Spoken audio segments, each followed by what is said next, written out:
Sakura is the Japanese word for cherry blossom, and it's talking about the national flower of Japan, which is found on the cherry tree.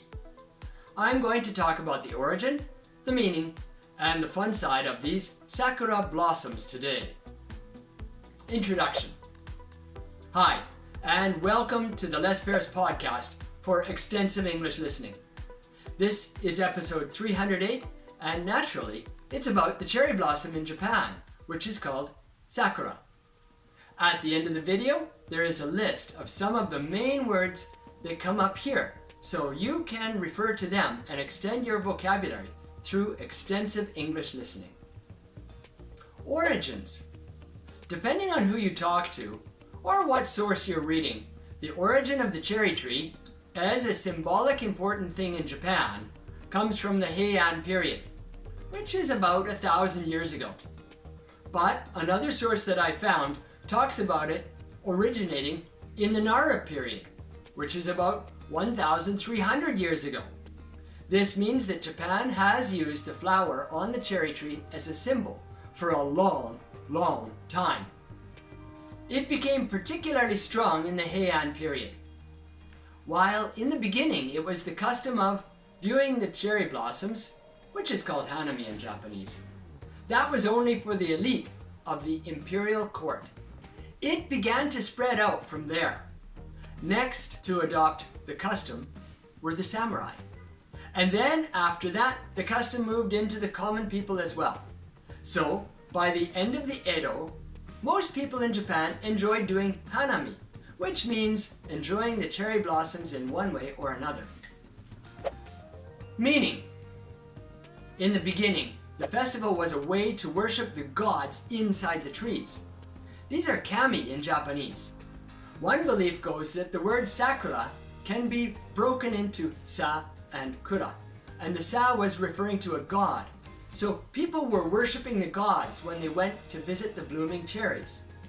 Another theory I read about talked about the hanami being used as a way to predict the harvest of the next year. So it was kind of fortune telling. And then there is the deeper philosophical symbolism attached to the cherries themselves. They are beautiful, but very short-lived. So they became a symbol of the impermanence of life and a reminder to us to enjoy the moment as it is, because it's going to change and we're all going to die quickly after that. In some places, the cherry viewing also embodied wabi-sabi in Japan, which is a really deep philosophical concept which I don't feel capable of explaining today. At any rate, this cherry viewing activity has deeper symbolism in the history of Japan. On the other hand, I'm not sure it has all that strong symbolism for the average Japanese person today. It's a really fun event, as we're going to see in a moment. The fun side.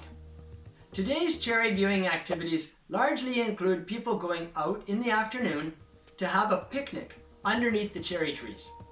There's often alcohol involved, and people can sit and enjoy the beautiful spring weather with beautiful cherry blossoms forming a canopy over their heads. Frequently the petals are falling as people are eating and drinking, and sometimes they even move to singing, and I've even seen people dancing under the trees. This is a great fun time, and millions of Japanese are going out every year to enjoy the flowers of the cherry tree.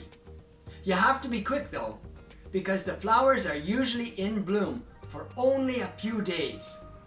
And they're blossoming only for about a week, although it stretches out to 2 weeks when you consider different trees are blooming at different times. Timing. This happens at the end of March and the beginning of April every year, but the timing is dependent on the season and how the weather is going every year. Rain brings bad luck because it causes the cherries to lose all their petals. So if you want to go to Japan to see the Cherry Blossom Festival, you have to get your timing just right, or go for a long holiday. If you like listening to English for your extensive listening, then hit the subscribe button below so you can get more of my podcasts. These podcasts are great for listening to a wide variety of vocabulary. To that end, at the end of this video, I'm going to include a list of some of the major vocabulary that's in my podcast. Thanks for listening.